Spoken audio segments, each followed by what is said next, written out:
West Bengal politics has been running like a political thriller since the state election results were announced. For 28 years, one foundational rule remained absolute. Trinamool Congress means Mamata Banerjee, and Mamata Banerjee means the Trinamool Congress. But now that rule has been shattered in a cold coup executed inside a hotel in Kolkata. This dissident group led by Mamata Banerjee called what they described as a special session of the party in Kolkata. They said the gathering was attended by more than 500 leaders, including sitting and former lawmakers. The rebel camp is not moving from a position of weakness. They are weaponizing raw math. They claim the backing of 65 out of 80 Trinamool Congress MLAs in the assembly. They are telling the public that they aren't breaking the party, they are saving it from the constitutional expiry after the devastating 2026 assembly election debacle. In that meeting, the meeting in question, they passed a resolution removing Mamata Banerjee as party chairperson. They also suspended Abhishek Banerjee, Mamata's nephew and the party's general secretary, from his post. They elected Arup Roy, a veteran lawmaker from Howrah, as the new chairperson. A 30-member national working committee was formed right there on the spot. And in what appears to be a deliberate attempt to soften the blow, the rebels offered Mamata a position in the new structure, the role of the chief advisor. So it's not like she's been completely shunted out. And that offer tells you something now, doesn't it? The rebels are not simply trying to push Mamata out of politics altogether. They're trying to reframe her, to move her into a ceremonial corner while the real control shifts elsewhere. The Trinamool Congress's defeat in the West Bengal Assembly elections ended 15 years of party in power. That loss opened a floodgate of grievances that had been building inside the organization for some time. Dissidents have pointed to what they call leadership failures, meaning decisions made at the top that they believe cost the party the election altogether. And Mamata Banerjee's response came fast and without any sign of compromise. Her camp expelled Arup Roy, the new chairperson designated by Mamata Banerjee, Firhad Hakim on that list, and other rebels from the party. She reconstituted her own national working committee. Abhishek Banerjee was retained as general secretary. A fresh list of office bearers was sent to the election commission to counter that list submitted by the rebels. And loyalists dismissed the entire rebel exercise as unconstitutional, arguing that the session had no legitimate standing and that the removals and elections it produced meant nothing in law. And what we now have is a direct standoff between two parallel structures, both using the Trinamool Congress's name, both claiming the TMC symbol, and both telling the election commission that they are the real party.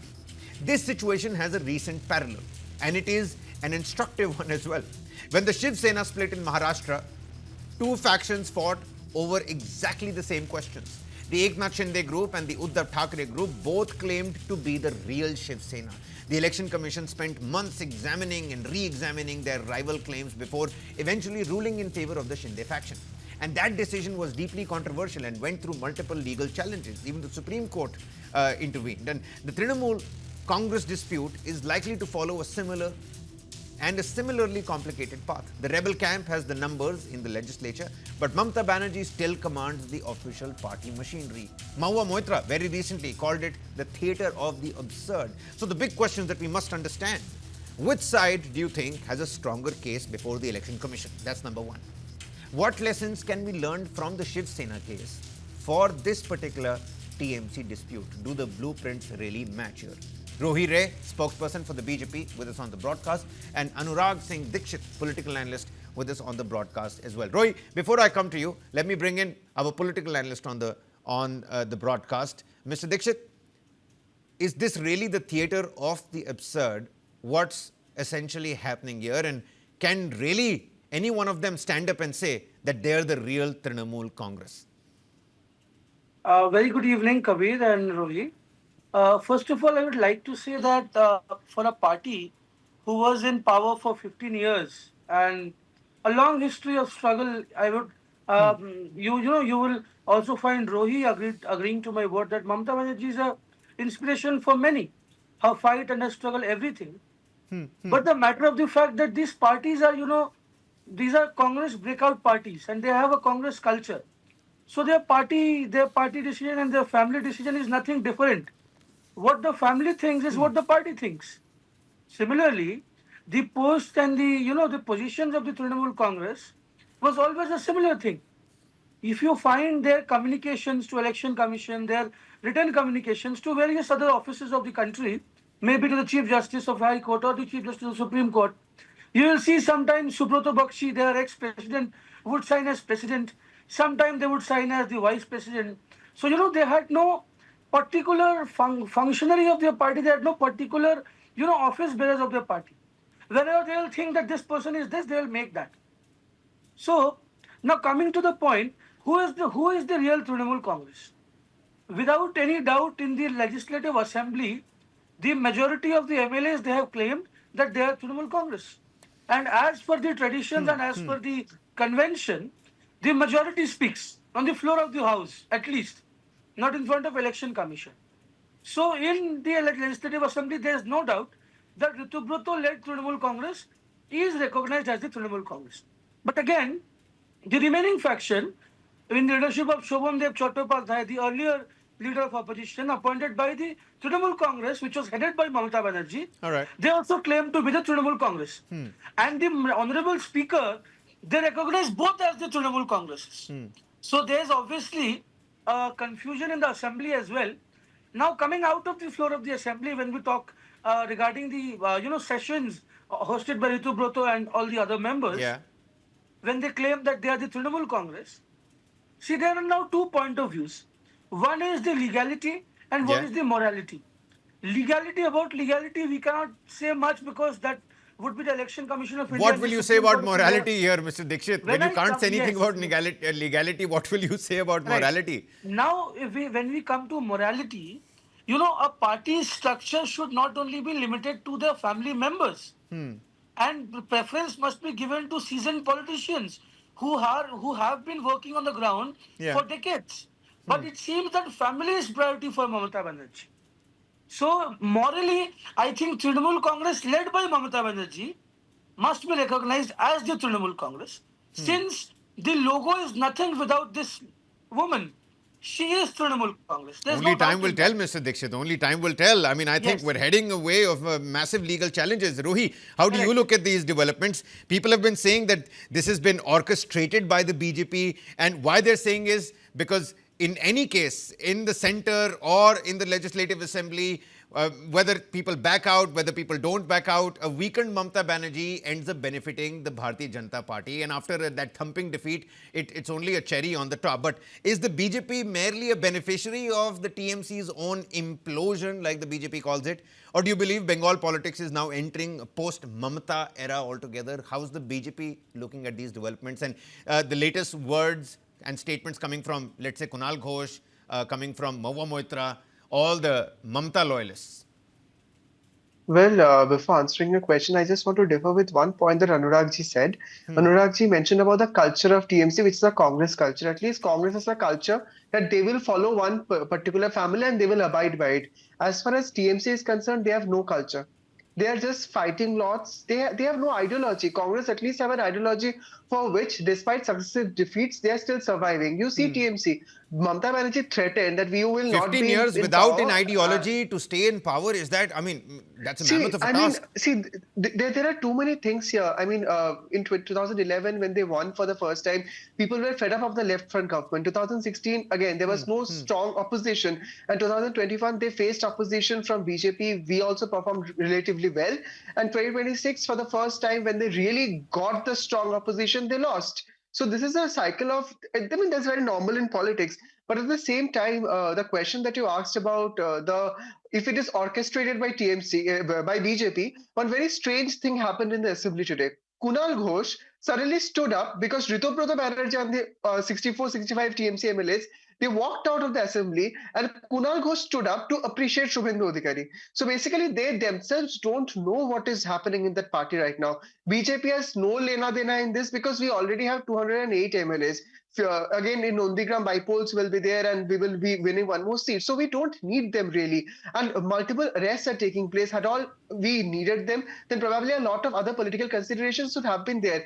Today, TMC is a confused lot, which is very good for democracy because TMC is a party that should not exist in a democratic setup. I'm not saying this for the Communist Party. We can have multiple differences with the Communist Party, but the fact remains they have an ideology. They want to deliver something. What does TMC wants to deliver? You tell me today, Mamata Banerjee, for example, what was Mamata Banerjee's political journey? I will be opposing Congress. She brought TMC. Then she started opposing left, joined hand with Congress, and then came to power. Started opposing BJP, joined hand with left and Congress to form the India Alliance. Then now out of power. So in present era politics, where the entire India is now an aspirational bloc, there you cannot have a politics which is just like a hate if club. we were to put out a graphic on our screens, the amount of times leaders from the NDA bloc have walked back on their own talk just to make sure that political alliances and legacies continue to thrive. I mean, it's going to be a long, a long haul and a pretty lengthy debate. But I do understand where you're coming from here, Rohi. There is a problem. There is a problem, and it's no news that there were some massive teething issues with the Trinamool Congress. Some that grew on to become major problems for Mamata Banerjee to tackle. But Mr. Dixit, you see, of course, with your rejoinder to Rohi, if you have any point to make, you were raising your finger over there. I do want to understand when both of these sides are putting across, lists of their own office bearers, this is clearly heading towards the Election Commission for a long-drawn legal battle. Do you think the Shiv Sena rubric is something that will play out here, or is this going to be a little bit different? What's your assessment on that? And very quickly, please exercise brevity. I need to go across the board one more time. Very little time left. You'll have to unmute yourself, sir. Mr. Dixit, you'll have to unmute yourself. Really sorry. Yeah. No, go ahead. I would like to join from what Rohi said and what you said, that a party to run a government for 15 years without an ideology, I would say that Trinamool Congress particularly had no ideology, since they were a breakout party. And they were a mission-based party. They were formed to eradicate the leftists from the government. And there was no other agenda. They didn't say that we are Gandhians, we are Nehruvians, we are Indirites, nothing. So that was a visionary party, a missionary party. They had a mission. I don't know about the vision. Now coming apart, for what you said, that will it take a turn and will it be a precedent of the Shiv Sena thing, what happened in Maharashtra? Yeah. I think the legislatures of the party are at a different side. The working committees at a different side. I think something like that is going to happen very soon. And Election Commission would be obviously the final authority to, give the final verdict. Okay. And for sure, this is for sure that we'll witness a Supreme Court case also, because either of the part who will lose, they'll go to You know what, Supreme Mr. Court. Dixit, it's World Cup season. People are usually predicting who's going to win the match tonight. But I'm going to ask you whether you'd be willing to stick your neck on and put it on the line and tell us here on live television whether the Trinamool Congress logo is going to go with the rebels or with the loyalists. What's your assessment? As per my assessment and as per the people who are the supporters of Trinamool Congress, they had a very clear picture that Mamata Banerjee is Trinamool Congress. Okay. But what will legally turn out, we never know. As for my right. prediction, what I feel is the rebels will have the logo. Rebels will have the logo. All right. Okay. Rohi, my final question to you. Let's not politicize this any further. Just so it happened with the Shinde camp, they decided to take sides with the NDA. This time around here as well, the MPs have sided with the NCPI that might just back the NDA fold at the center. Whether that's going to happen in West Bengal, only time will tell. But if the BJP were to decide on what side it was tilting, would it be the rebels? No, because today Shubhendu Adhikari clearly told in the assembly that if Kunal Ghosh submits records of these against these MLAs of their land grabbing or any such records against them, the government will take firm action against them. Now it comes to the question that which faction of TMC are you talking about? There are no two factions. Firad Hakim was with Mamata Banerjee. 3 days later, he joined this Ritobrata Banerjee. Shruti Bandyopadhyay and Naina Bandyopadhyay, husband and wife, MLA and MP, were with Mamata Banerjee. Now Shruti Bandyopadhyay is with NCPI. Naina Bandyopadhyay is with Mamata Banerjee. So there are many factions. There is one faction of TMC, which is the Kalighat TMC. Second is a phone leaking TMC. Third is a confused TMC. Fourth, we are different TMC. And with this Fifth, implosion, I can TMC. clearly see how happy the BJP is getting with all of this implosion. And I mean, Yeah, your smile obviously. is... I mean, it's the happiness not of BJP, but it's of the common people. Even as Just a a small youth, thing. when I was not even in BJP, I did not like this party. I would rather accept Congress or CPIM or any other Okay. party that has All right. something All to right. give to All right. India Just a small than thing. TMC. I understand. Okay, all right. Mr. Dixit, I've completely run out of time here. My Just apologies. a small thing. Just a Final 10 5 seconds. 10 There's seconds. there's a saying in Hindi that laddu takrayenge to bunia jhadega. And they're collecting that bunia and they're enjoying from the back. Yeah, but I mean, who can sort of go against that? It's happening. It's happening in their favor. Whether you call it coincidental or something's happening in the back channel talks, well, only time will tell. But the battle is no longer just for leadership. It's for the party's identity, the symbol, and the future. And I think Election Commission will have a major role to play here. Many thanks, Mr. Dixit. Ruhi, always a pleasure to have you here on News 9 with us. All right, then. We're shifting our focus here because before we wrap this segment up, there's an important development that we do need to bring to your focus.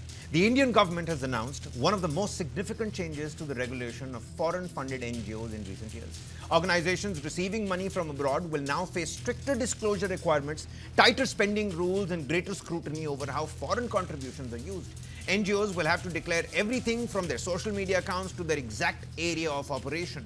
Foreign nationals will find it harder to occupy key positions here, and organizations seeking foreign funds will face new compliance requirements before receiving or spending the money. The government says the objective is greater transparency and accountability. But what exactly has changed? Let's take you through that. And why do these new rules really matter? To understand the changes, we first need to understand the law that's involved. The amendments have been made under the Foreign Contribution Regulation Act, the FCRA, better known as that acronym. And this is the law that governs how NGOs, charitable organizations, trusts, and associations receive and utilize foreign funds here back at home in the country. Successive governments have argued that foreign contributions must be monitored carefully because they can influence social, economic, religious, and developmental activities inside the country.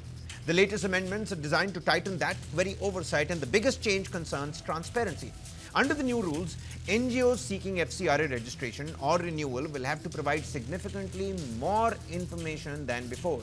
They will now be required to declare their social media accounts, specify their exact objectives, and identify the states and union territories where they intend to operate. In other words, organizations will no longer be able to seek a broad registration and later expand activities without additional approvals. The government has also introduced a new framework that requires organizations to choose their activities from a predefined list. These categories include religious, educational, cultural, economic, and social activities. And the objective, according to the amendments, is to ensure that foreign contributions are used only for the purposes for which permissions has been granted. If an NGO wants to add a new objective or expand into, let's say, another state, it will now require prior government approval. That represents a significant shift from earlier arrangements. Another major change relates to foreign nationals. The amendment rules makes it clear that organizations with foreign nationals in key management positions will ordinarily not be eligible for FCRA registration or prior permission. There is also an exception. The government can allow such appointments in specific cases, but the default position has become much stricter than before. The rules also tighten the way foreign funds can, in fact, be spent. And that release will be subject to field verification. The government has also introduced what it calls a reasonable activity requirement. To renew registration or avoid cancellation, an organization must have spent at least 10 lakh rupees or of foreign contributions over the previous 2 financial years on its approved activities. And the amendments also strengthen donor disclosure requirements. If these funds are in fact routed through intermediary mechanisms or donor advised funds, organizations may now have to disclose the original source of the money. So all of this is happening in that new amendment for the FCRA. This means accountability requirements will extend to a much wider group of people within the organizations and these NGOs. And one of the most closely watched provisions relates to religious activities. The amended rules continue to permit a broad range of faith-based activities. These include maintenance of places of worship, religious education, preservation of scriptures, community kitchens, pilgrim facilities, faith-based cultural programs. The rules, however, repeatedly make one distinction. Foreign-funded activities involving proselytization or religious conversion remain outside the permissible framework. Activities such as religious education, documentation of faith traditions, and preservation of indigenous belief systems are allowed only when they do not involve this very setup. Critics, however, may view the rules as increasing compliance burdens on organizations working across multiple states and sectors. Either way, the changes mark a significant tightening of the regulatory framework governing foreign contributions in our country. All right then, before we wrap this up, Football fever is upon us, and Lionel Messi has spent 2 decades rewriting football history. Last night in Dallas, he has added perhaps the most iconic chapter yet. At 38 years of age, the Argentine captain became the highest goal scorer in FIFA World Cup history, scoring twice in Argentina's 2-0 win over Austria and taking his World Cup tally to 18 goals.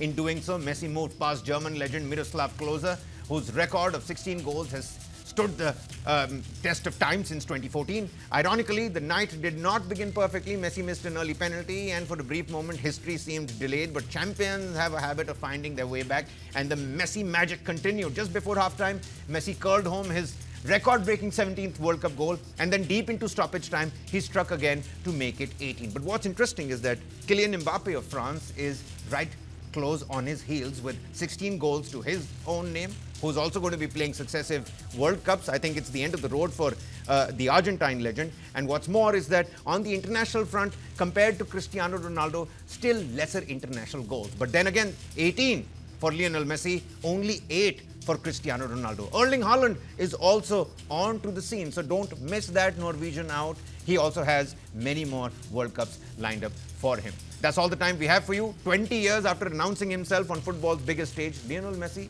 still continues to write history.